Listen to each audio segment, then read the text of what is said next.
Жалал Абад облусундагы райондордун бириндеги салык кызматынын башчысы коррупцияга шектелип кармалды. Ал ишкерден акча талап кылып, автоунаасын өз адамдарына коркутуу жолу менен өткөрүп алган. Каржы полициясы билдиргендей, бул иште салык кызматынын аймактагы башкармалыгынын начальниги жана анын колундагы 2 инспекторго айып тагылууда. Шектүүлөр алгач жеке ишкерден салык карыздарын азайтып берүү үчүн 50 000 сом алган. Акча инспекторлордун биринин атына банк аркылуу которулган. Андан кийин бизнесмендин Мерседес үлгүсүндөгү унаасын басым коркутуу менен салык инспекторунун досунун атына өткөрүп алышкан. Шектүүлөр Бишкек шаарындагы убактылуу кармоо жайына киргизилди. Эми баш коргоо чарасы аныкталат. Каржы полициясы Жалал Абадтагы бул салык мекемесинде коррупциялык башка схемаларды иликтеп жатат.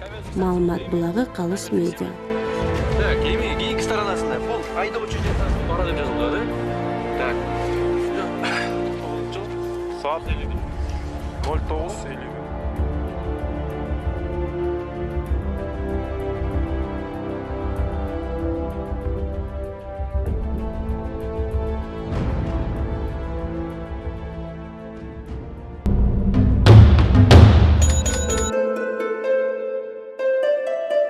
Thank you.